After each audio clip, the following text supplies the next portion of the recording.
नमस्कार, vision IAS के news today के इस अंक में आप सभी का स्वागत है। इस अंक में हम आपके लिए लेकर आए हैं यूपीएससी परीक्षा की दृष्टि से महत्वपूर्ण कुछ अहम खबरें। इस अंक के साथ मैं हूँ दिव्या सिंह।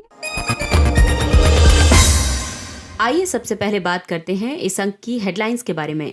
वैज्ञानिकों ने पहली बार परीक्षण के तौर पर ग्रेट बैरियर रीफ कोरल के लार्वा को फ्रीज किया। भारतीय रिजर्व बैंक के गवर्नर ने निजी क्रिप्टो करेंसी पर चिंता जाहिर की। विश्व बैंक के मुताबिक विश्व 1970 के बाद के सबसे गंभीर स्लोडाउन का सामना कर रहा है। प्रोजेक्ट चीता के वित्त पोषण के लिए प्रोजेक्ट टाइगर और प्रतिपूरक वनीकरण कोष प्रबंधन एवं योजना प्राधिकरण निधि का उपयोग किया जा रहा है। इनोवेशन फॉर डिफेंस एक्सीलेंस यानी आईडेक्स ने 150वें अनुबंध पर हस्ताक्षर करके बड़ी उपलब्धि हासिल की है। आइए अब खबरों पर विस्तार से चर्चा करते हैं।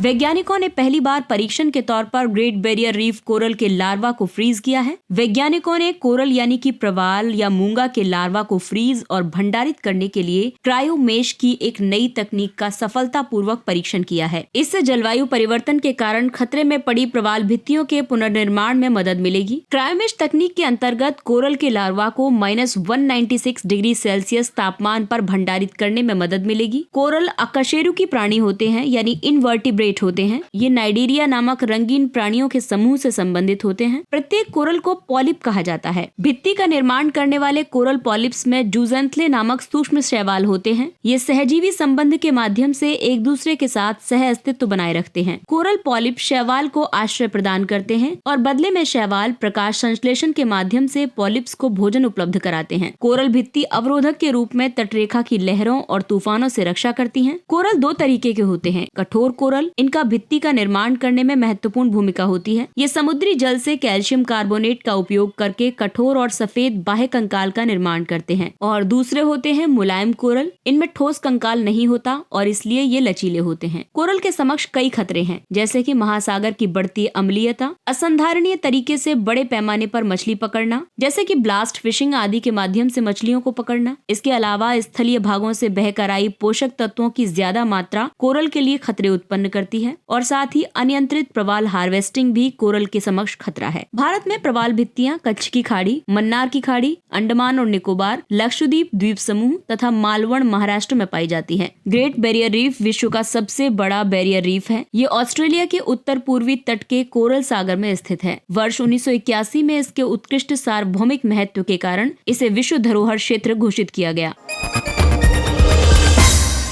अगली खबर पेपर 3 के टॉपिक बैंकिंग क्षेत्र से संबंधित है। भारतीय रिजर्व बैंक के गवर्नर ने निजी क्रिप्टो करेंसी पर चिंता प्रकट की। आरबीआई ने ये चेतावनी दी है कि अगर निजी क्रिप्टो करेंसीज के बढ़ते बाजार को नहीं रोका गया तो ये अगले वित्तीय संकट का कारण बन सकता है। हाल ही में crypto currency exchange FTX crash हुआ है और ये अमेरिकी इतिहास में सबसे बड़ी वित्तीय धोखाधड़ी में से एक है। ये घटना क्रिप्टो करेंसी से संबंधित खतरों के प्रति सचेत करती है। दरअसल क्रिप्टो करेंसी का लेन देन एक डिजिटल, एनक्रिप्टेड और विकेंद्रीकृत माध्यम से होता है। Cryptocurrency distributed public ledger नामक ब्लॉकचेन तकनीक पर आधारित होती है। इसके तहत डिस्ट्रीब्यूटेड पब्लिक लेजर सभी क्रिप्टो करेंसी धारकों के बीच साझा होता है। इस लेजर में क्रिप्टो करेंसी संबंधी प्रत्येक लेन देन के बारे में जानकारी का रिकॉर्ड होता है। क्रिप्टो करेंसी से लाभ ये होता है कि ये मुद्रास्फीति से सुरक्षित होती है। इसके अलावा इसके लेन देन का रिकॉर्ड सटीक और अप टू डेट रहता है। विकेंद्रीकरण व्यवस्था क्रिप्टो करेंसी को किसी एक के एकाधिकार से मुक्त बनाए रखने में मदद करती है। लेकिन क्योंकि सिक्के का दूसरा पहलू भी होता है तो क्रिप्टो करेंसी से जुड़ी कई चिंताएं भी हैं, जैसे कि इसका दुरुपयोग डार्क वेब में ड्रग्स खरीदने जैसे गैर कानूनी लेन देन के लिए किया जाता है। क्रिप्टो करेंसी की माइनिंग में ज्यादा ऊर्जा की खपत होती है और इनकी हैकिंग का खतरा भी बना रहता है। सभी क्रिप्टो करेंसी एक तरह की निजी करेंसी होती है क्योंकि इन्हें कोई एक संस्था नियंत्रित नहीं करती है। निजी और सार्वजनिक शब्द क्रिप्टो करेंसी द्वारा प्रदान की जाने वाली निजता के स्तर को संदर्भित करता है। सार्वजनिक क्रिप्टो करेंसी के तहत ब्लॉकचेन तक एक्सेस वाला कोई भी व्यक्ति ब्लॉकचेन पर होने वाले सभी लेन देन को देख सकता है, जबकि निजी क्रिप्टो करेंसी में उपयोगकर्ताओं को कई स्तरों की मंजूरी लेनी पड़ती है। सार्वजनिक क्रिप्टो करेंसी में वॉलेट के पते के आधार पर लेन देन को ट्रैक किया जाता है और यहाँ तक कि लेन देन की राशि का भी पता लगाया जा सकता है। लेकिन निजी क्रिप्टो करेंसी नेटवर्क पर वॉलेट का पता गोपनीय रखा जाता है, यहाँ तक कि लेन देन के विवरण को भी गुप्त रखा जा सकता है। सार्वजनिक क्रिप्टो करेंसी कम निजता सुनिश्चित करती है, जबकि निजी क्रिप्टो करेंसी सार्वजनिक क्रिप्टो करेंसी की तुलना में अधिक निजता सुनिश्चित करती है। सार्वजनिक क्रिप्टो करेंसी के उदाहरण है बिटकॉइन, इथीरियम, लाइटकॉइन आदि। जबकि निजी क्रिप्टो करेंसी के उदाहरण हैं मोनेरो, जेड कैश, डैश और होराइजन। और अगली खबर भी विश्व अर्थव्यवस्था और मंदी से जुड़ी हुई है। विश्व बैंक के मुताबिक विश्व 1970 के बाद के सबसे गंभीर स्लोडाउन का सामना कर रहा है। विश्व बैंक की 2022 इन 9 चार्ट समीक्षा रिपोर्ट के मुख्य निष्कर्षों के मुताबिक विकास में गिरावट आई है। इस संबंध में विश्व बैंक का कहना है कि दुनिया की 3 सबसे बड़ी अर्थव्यवस्थाओं संयुक्त राज्य अमेरिका, चीन और यूरो क्षेत्र की आर्थिक समृद्धि में तेजी से गिरावट हो रही है। इससे आने वाले वर्षों में मंदी का खतरा बढ़ रहा है। इसके अलावा विश्व बैंक ने यह भी कहा कि ऋण का संकट गहरा हो गया है। विश्व के 60% सबसे गरीब देश या तो ऋण संकट से ग्रस्त हैं या फिर उन पर ग्रस्त होने का खतरा बना हुआ है। यह आर्थिक सुधार, स्वास्थ्य, जलवायु कार्रवाई या शिक्षा समेत अन्य प्रमुख विकासात्मक प्राथमिकताओं के लिए आवश्यक निवेश को प्रभावित कर रहा है। वहीं निर्धनता के संबंध में इस रिपोर्ट में कहा गया कि वर्ष 2022 के अंत तक 685 मिलियन लोगों के चरम निर्धनता में रहने का अनुमान है और इस तरह से निर्धनता में कमी लाने के संबंध में ये दूसरा सबसे खराब वर्ष रहा है। दुनिया भर में खाद्य सुरक्षा में ज्यादा वृद्धि हुई है। ऊर्जा पर इस रिपोर्ट का कहना है कि वर्तमान में 733 मिलियन लोगों को बिजली उपलब्ध नहीं हो रही है। साथ ही वर्ष 2030 तक इनकी संख्या 670 मिलियन बनी रहेगी। वैश्विक ऊर्जा बाजार लगातार आघात का सामना कर रहे हैं, जिसके कारण ईंधन की कीमतें बढ़ रही हैं। साथ ही लर्निंग संकट के बारे में वर्ल्ड बैंक की रिपोर्ट में कहा गया कि वर्ष 2022 में निम्न और मध्यम आय वाले देशों में लर्निंग पॉवर्टी दर 70% तक बढ़ सकती है। इस रिपोर्ट में ये मेंशन किया गया है कि तीव्र पुनर्बहाली में बाधा डालने वाले जो कारक हैं, उनमें एक के बाद एक आए संकटों ने वैश्विक समृद्धि को बाधित किया है, जिसमें बीते वर्षों में देखा जाए तो कोविड-19 महामारी के प्रकोप का बार बार उभरना एक सबसे बड़ा संकट रहा है। इसके अलावा यूक्रेन युद्ध, आपूर्ति श्रृंखला में बाधा और वैश्विक आर्थिक गिरावट के कारण खाद्य और ऊर्जा की कीमतों में वृद्धि हुई है। प्राकृतिक खतरों की गंभीरता में वृद्धि से जलवायु परिवर्तन संबंधी सामाजिक और आर्थिक दुष्प्रभावों में वृद्धि हुई है। अब इस रिपोर्ट में बेहतर आर्थिक समृद्धि के लिए आगे की राह भी बताई गई है। इसमें कहा गया है कि मानव पूंजी यानी कि शिक्षा, स्वास्थ्य, पोषण और कोविड-19 टीके में निवेश को प्राथमिकता दी जानी चाहिए। खाद्य पदार्थों की आपूर्ति को अधिक मजबूत और लचीला बनाया जाना चाहिए। जलवायु परिवर्तन के प्रभावों को कम करने के लिए कार्रवाई में वृद्धि की जानी चाहिए और संधारणीय ऋण प्रबंधन को बढ़ावा दिया जाना चाहिए। प्रोजेक्ट चीता के वित्त पोषण के लिए प्रोजेक्ट टाइगर और प्रतिपूरक वनीकरण कोष प्रबंधन एवं योजना प्राधिकरण निधि का उपयोग किया जा रहा है। केंद्रीय पर्यावरण, वन और जलवायु परिवर्तन मंत्रालय ने बताया है कि अफ्रीकी चीतों को भारत में बसाने की परियोजना के वित्त पोषण के लिए प्रोजेक्ट टाइगर तथा कैंपा निधि का उपयोग किया जा रहा है। प्रोजेक्ट चीता को वर्ष 2020 में मंजूरी प्रदान की गई है। ये भारत में अगले 5 वर्षों में कम से कम 50 चीतों को फिर से बसाने की एक पायलट परियोजना है। इसी परियोजना के हिस्से के रूप में सितंबर 2022 में नामीबिया से 8 चीतों को मध्य प्रदेश के कूनो नेशनल पार्क में बसाया गया है। राष्ट्रीय बाघ संरक्षण प्राधिकरण इस परियोजना के वित्त पोषण और निगरानी के लिए अधिकृत नोडल एजेंसी है। दरअसल चीतों को फिर से बसाने का काफी महत्व है।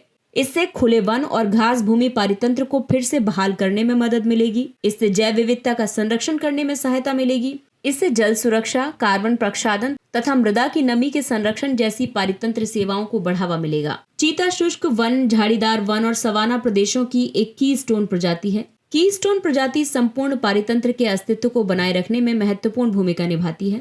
ये भारत से विलुप्त हो चुकी एकमात्र बड़ी वन्य स्तनधारी और मांसाहारी प्रजाति है। इसे वन्य जीवों और वनस्पतियों की संकटापन्न प्रजातियों के अंतर्राष्ट्रीय व्यापार पर कन्वेंशन यानी साइट्स के परिशिष्ट 1 के तहत संरक्षण प्राप्त है। IUCN की लाल सूची में अफ्रीकी चीते को वल्नरेबल और एशियाई चीते को क्रिटिकली एंडेंजर्ड की सूची में रखा गया है। आपको बता दें कि कैंपा निधि की स्थापना गैर वानिकी उपयोगों के लिए प्रयोग की गई वन भूमि की भरपाई करने के लिए की गई थी। इसके तहत वन रोपण और पुनरुद्धार संबंधी गतिविधियों को बढ़ावा दिया जाता है। कैंपा यानी compensatory afforestation fund management and planning authority. अगला टॉपिक रक्षा मंत्रालय से संबंधित है। इनोवेशन फॉर डिफेंस एक्सीलेंस यानी आईडेक्स ने 150वें अनुबंध पर हस्ताक्षर करके बड़ी उपलब्धि हासिल की है। रक्षा मंत्रालय ने आईडेक्स के तहत रक्षा संबंधी नवाचार के लिए 150वें अनुबंध पर हस्ताक्षर किए हैं।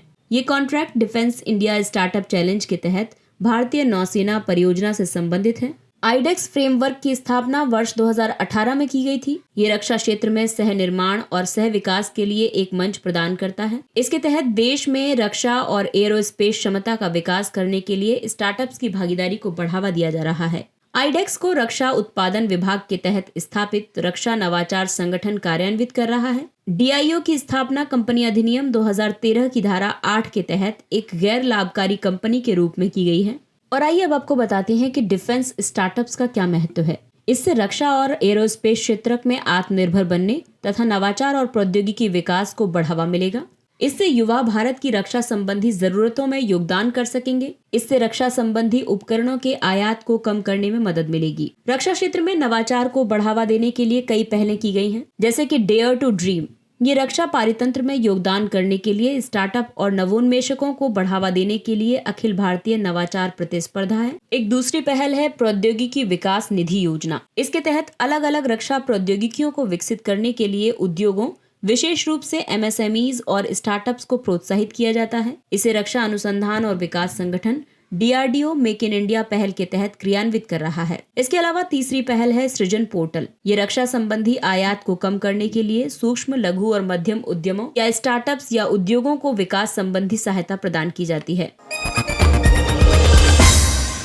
और आइए बात करते हैं कुछ संक्षिप्त लेकिन महत्वपूर्ण खबरों के बारे में। डेरिवेटिव व्यापार। भारतीय प्रतिभूति और विनिमय बोर्ड सेबी ने 7 कृषि जिन्सों में डेरिवेटिव का कारोबार करने पर रोक को 1 वर्ष के लिए बढ़ा दिया है। इन कृषि जिन्सों में गैर बासमती धान, गेहूं, चना, सरसों के बीज, सोयाबीन, कच्चा पाम तेल और मूंग शामिल है। डेरिवेटिव अनुबंध अल्पकालिक वित्तीय लिखत होते हैं। ये अनुबंध एक निश्चित अवधि के लिए किए जाते हैं। डेरिवेटिव कारोबार के अंतर्गत बाजार में इन वित्तीय अनुबंधों की खरीद और बिक्री दोनों शामिल है। डेरिवेटिव लिखतों के जो प्रकार हैं उसमें फ्यूचर कॉन्ट्रैक्ट्स होते हैं। इसके तहत किसी निर्धारित अवधि के दौरान जोखिम से बचने के लिए समझौते किए जाते हैं। इसके अलावा फॉरवर्ड कॉन्ट्रैक्ट्स होते हैं। ये फ्यूचर कॉन्ट्रैक्ट्स की तरह होते हैं, हालांकि इनका कारोबार एक्सचेंज की बजाय केवल ओवर द काउंटर होता है। इसके अलावा तीसरा होता है ऑप्शंस। ये फ्यूचर कॉन्ट्रैक्ट्स की तरह होते हैं, हालांकि इसमें खरीदार लेन देन करने के लिए बाध्य नहीं होते हैं। अगला टॉपिक है पेयजल सर्वेक्षण। आवासन और शहरी कार्य मंत्रालय ने अटल नवीकरण और शहरी परिवर्तन मिशन यानी अमृत 2.0 के तहत पेयजल सर्वेक्षण का जमीनी सर्वेक्षण शुरू किया है। पेयजल सर्वेक्षण का उद्देश्य शहरों और शहरी स्थानीय निकायों के बीच स्वस्थ प्रतिस्पर्धा की भावना पैदा करना है। यह अमृत मिशन के लिए एक निगरानी उपकरण और एक त्वरक यानी कि एक्सीलरेटर के रूप में काम करेगा। इसके तहत जल उपयोगिता सेवाएं, प्रयुक्त जल उपयोगिता सेवाएं, जल निकाय, गैर राजस्व जल अनुमान, सर्वोत्तम अभ्यास और नवाचार प्रमुख फोकस क्षेत्र हैं। ये सेवा स्तर के सेल्फ असेसमेंट, प्रत्यक्ष अवलोकन और नागरिकों की प्रतिक्रिया पर आधारित होगा। इसके अलावा थर्ड पार्टी एजेंसी यानी IPSOS जो कि एक निजी फर्म है, वो इस सर्वेक्षण कार्य को करेगी।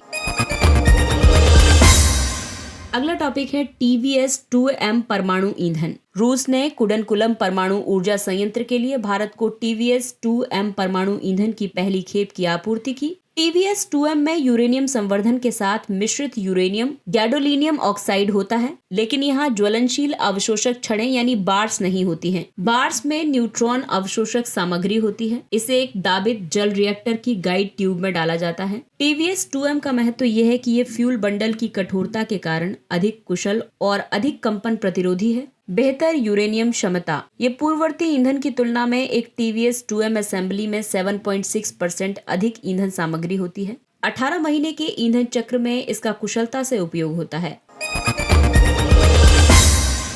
अगला टॉपिक है GEM यानी गवर्नमेंट ई मार्केट प्लेस। वाणिज्य और उद्योग मंत्रालय ने नई दिल्ली में कॉमन सर्विस सेंटर्स और इंडिया पोस्ट के माध्यम से GEM सेवाओं की शुरुआत की है। GEM वन स्टॉप राष्ट्रीय सार्वजनिक खरीद पोर्टल है। इसे वर्ष 2016 में लॉन्च किया गया था। इसका उद्देश्य सरकारी खरीदारों के लिए एक खुला और पारदर्शी खरीद मंच स्थापित करना है। यह अलग अलग सरकारी विभागों या संगठनों या सार्वजनिक उपक्रमों द्वारा आवश्यक सामान्य उपयोग की वस्तुओं और सेवाओं की ऑनलाइन खरीद की सुविधा प्रदान करता है। ये पेपरलेस, कैशलेस और कॉन्टैक्टलेस प्लेटफॉर्म है जो एंड टू एंड समाधान प्रदान करता है। GEM को GEM स्पेशल पर्पस व्हीकल प्रबंधित करता है। इसे वाणिज्य विभाग के अंतर्गत कंपनी अधिनियम की धारा 8 के तहत स्थापित किया गया है। इस पर 100% सरकार का स्वामित्व है। प्रधानमंत्री फसल बीमा योजना। प्रधानमंत्री फसल बीमा योजना किसान नामांकन में विश्व स्तर पर प्रथम स्थान पर है। इस योजना को वर्ष 2016 में शुरू किया गया था। प्रधानमंत्री फसल बीमा योजना के अंतर्गत संबंधित राज्य सरकार द्वारा अधिसूचित फसलों या क्षेत्रों के लिए बुआई पूर्व से कटाई के बाद तक प्राकृतिक विपदाओं के कारण हुई फसल हानि की क्षतिपूर्ति के लिए व्यापक जोखिम बीमा प्रदान किया जाता है। किसान को सभी रबी फसलों के लिए अधिकतम 1.5%, सभी खरीफ फसलों के लिए 2% और वाणिज्यिक या बागवानी फसलों के लिए 5% प्रीमियम का भुगतान करना होता है। इसका प्रशासन कृषि और किसान कल्याण मंत्रालय करता है। अगला टॉपिक है IFSCA यानी अंतर्राष्ट्रीय वित्तीय सेवा केंद्र प्राधिकरण। IFSCA तथा ऊर्जा, पर्यावरण और जल परिषद CEEW ने सतत वित्त के क्षेत्र में सहयोग के लिए एक समझौता ज्ञापन पर हस्ताक्षर किए हैं। IFSCA अंतर्राष्ट्रीय वित्तीय सेवा केंद्र प्राधिकरण अधिनियम 2019 के तहत स्थापित एक सांविधिक प्राधिकरण है। इसका मुख्य कार्य IFSC में वित्तीय उत्पादों, वित्तीय सेवाओं और वित्तीय संस्थानों को विकसित और विनियमित करना है। GIFT IFSC भारत में पहला IFSC है। CEEW एशिया के अग्रणी गैर लाभकारी नीतिगत अनुसंधान संस्थानों में से एक है। ये लंबे समय से दुनिया के शीर्ष जलवायु परिवर्तन थिंक टैंक्स में शामिल है। अगला टॉपिक है एटालिन जल विद्युत परियोजना। संरक्षणवादियों ने सर्वसम्मति से पर्यावरण, वन और जलवायु परिवर्तन मंत्रालय की वन सलाहकार समिति से एटालिन जल विद्युत परियोजना के लिए मंजूरी को अस्वीकार करने का आग्रह किया है। एटालिन जल विद्युत परियोजना स्थानीय जैव विविधता के लिए खतरा पैदा करता है। इस परियोजना के कारण स्थानीय देशज समुदायों जैसे कि इदू मिश्मी को विस्थापित होना पड़ सकता है। एटालिन जल विद्युत परियोजना अरुणाचल प्रदेश में स्थित है। इसे वर्ष 2008 में प्रस्तावित किया गया था। इसकी विद्युत उत्पादन क्षमता 3097 मेगावाट है। ये दिबांग नदी पर निर्मित है, जो ब्रह्मपुत्र नदी की एक सहायक नदी है। इसमें दिर नदी और टेंगन नदी पर 2 बांधों के निर्माण की परिकल्पना की गई है। दिर और टेंगन दिबांग की सहायक नदियां हैं। मुदुमलाई टाइगर रिजर्व हाल ही में पकड़ा गया और MTR में फिर से बसाया गया जंगली हाथी PM2 यानी पंडालुर मखना अपने नए पर्यावास के प्रति अनुकूल हो रहा है। MTR में तेप्पा काडू हाथी शिविर एशिया का सबसे पुराना हाथी शिविर है। इसे भारत की आजादी से पहले स्थापित किया गया था। मुदुमलाई टाइगर रिजर्व तमिलनाडु के नीलगिरी जिले में स्थित है। ये कर्नाटक, केरल और तमिलनाडु के त्रिसंगम पर स्थित है। ये पश्चिम में वायनाड वन्यजीव अभ्यारण्य जो कि केरल में है, उत्तर में बांदीपुर टाइगर रिजर्व जो कि कर्नाटक में है, इनके साथ अपनी सीमा साझा करता है। ये भारत के उन 14 बाघ अभ्यारण्यों में से एक है जिसे global conservation assured tiger standards यानी कैट्स की मान्यता प्राप्त है। अगला टॉपिक है वेणु बप्पू वैधशाला। हाल ही में इसकी स्थापना के 50 वर्ष पूर्ण होने पर एक समारोह का आयोजन किया गया है। इस अवसर पर वेणु बप्पू वैधशाला में 40 इंच के टेलीस्कोप की कई तारकीय खोजों को रेखांकित किया गया। ये एक खगोलीय वेधशाला है। ये भारतीय खगोल भौतिकी संस्थान के स्वामित्व के अधीन है और ये इसका संचालन भी करता है। ये तमिलनाडु के वेल्लोर जिले में जवादी पहाड़ियों पर स्थित है। इस टेलीस्कोप को वर्ष 1972 में प्रोफेसर वेणु वम्पू ने स्थापित करवाया था। इसे यूरेनस ग्रह के चारों ओर वलयों की उपस्थिति, यूरेनस के नए उपग्रह और गैनीमेड के चारों ओर एक वायुमंडल की उपस्थिति जैसी खोजों का श्रेय दिया जाता है। गैनीमेड बृहस्पति का एक उपग्रह है। BF.7 भारत में BF.7 वेरिएंट से संक्रमण के 4 मामलों का पता चला है। BF.7 वेरिएंट BA.5 का सब वेरिएंट है। BA.5 ओमिक्रॉन का अत्यधिक संक्रामक सब वेरिएंट है। वर्तमान में भारत में SARS-CoV-2 के 10 अलग अलग वेरिएंट्स हैं। इनमें से BF.7 सबसे नवीनतम है। ये कमजोर प्रतिरक्षा प्रणाली वाले लोगों में अधिक गंभीर बीमारियों का कारण बन सकता है। अगला टॉपिक है ताड़ के पत्ते की पांडुलिपि। केरल के तिरुवनंतपुरम में ताड़ के पत्ते की पांडुलिपियों के प्रथम संग्रहालय का उद्घाटन किया गया है। ताड़ के पत्तों की पांडुलिपियां लिखित रूप में ज्ञान को प्रसारित करने और संरक्षित करने के लिए मानव की सबसे प्राचीन और व्यापक तकनीकों में से एक है। इन्हें 2 तरह के ताड़ के वृक्षों पाल्मीरा और तालीपोट से प्राप्त किया जाता है। पाल्मीरा का पत्ता मोटा और कम लचीला होता है और समय के साथ कमजोर हो जाता है, लेकिन तालीपोट का पत्ता पतला और अधिक लचीला होता है और इसमें उत्कृष्ट स्थायित्व होता है। ऐसा कहा जाता है कि ये 600 वर्षों तक यथास्थिति में रह सकता है। इनमें भारतीय, नेपाली और दक्षिण पूर्व एशियाई संस्कृति एवं धर्म से जुड़े कई अनूठे स्रोत लिखे हुए हैं। ढोकरा कला बंगाल का लाल बाजार गांव ढोकरा धातु शिल्प का केंद्र बनता जा रहा है। ये गांव बंगाल और झारखंड की सीमा पर स्थित है। पश्चिम बंगाल में 2 स्थान बांकुरा का बिकना और बर्धमान का दरियापुर ढोकरा कलाकृतियों के लिए प्रसिद्ध है। ढोकरा धातु की एक ढलाई कला है। इसमें ढलाई के लिए प्राचीन लुप्त मोम विधि का उपयोग किया जाता है। ये तांबे और इसकी मिश्र धातुओं या कांस्य जैसी अलौह धातु का इस्तेमाल करने के कारण विशिष्ट है। ये एक प्राचीन परंपरा है और इसका प्रलेखित इतिहास लगभग 5000 वर्ष पुराना है। ये झारखंड की पारंपरिक कला है। इसके साथ ही ये अंक समाप्त होता है। अगले अंक में फिर मुलाकात होगी कुछ अन्य महत्वपूर्ण खबरों के साथ। तब तक अपने लक्ष्य के लिए तत्पर रहिए और अगर आपको हमारा कंटेंट अच्छा लगता है तो इसे लाइक, सब्सक्राइब और शेयर जरूर करें। और अब हमें यानी विजन IAS की पूरी टीम को दीजिए इजाजत। नमस्कार।